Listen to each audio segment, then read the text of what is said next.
Apa kaitan Natal dengan mendiang Sri Sultan Hamengkubuwono IX? Simak ya sampai habis.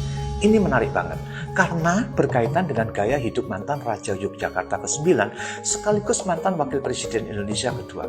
Sebagai raja, beliau saat itu suka belusukan dan meninggalkan sifat-sifat feodal dan gak segan keluar masuk pedesaan hingga Gunung Kidul dan Kulon Progo.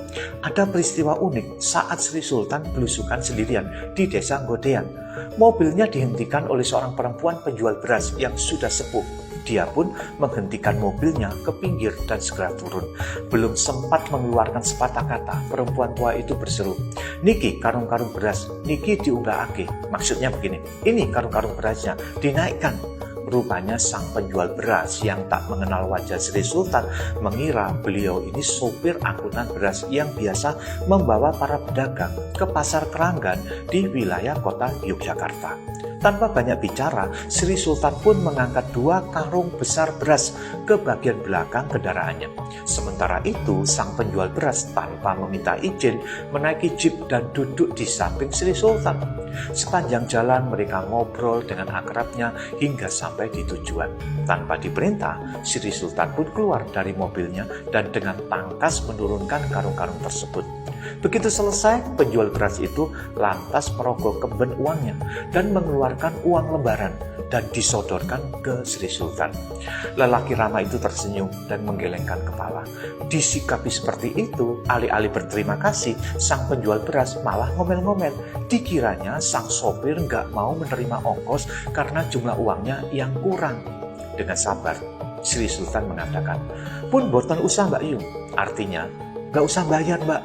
Tanpa banyak bicara, beliau lantas memacu jeepnya. Kendaraan Sri Sultan pun sudah berlalu. Namun perempuan itu tetap saja mengomel.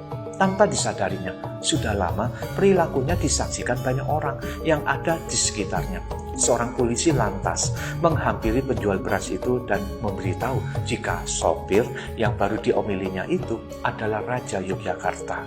Bukan main kagetnya penjual beras itu, bahkan saking kagetnya dia lantas terhuyung-huyung dan jatuh pingsan hingga dilarikan ke rumah sakit Bethesda. Dia merasa telah bersikap kurang ajar kepada rajanya sendiri. Mirip ya dengan kisah Natal. Natal adalah berita bahagia, tapi juga tragis karena dunia tidak mengenal sang firman yang jadi manusia. Dunia tidak mengenal sang pencipta mereka. Palungan bukanlah pilihan bagi seorang ibu yang menginginkan anaknya dilahirkan secara layak di tempat yang layak.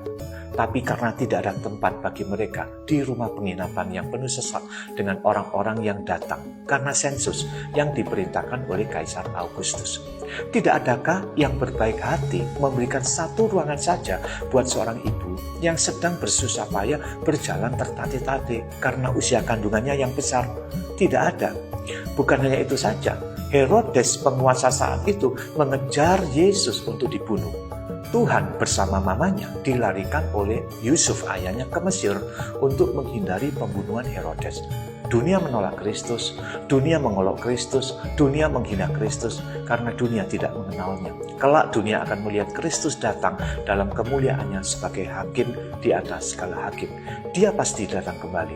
Maranatha, datanglah segera ya Tuhan Yesus. Amin.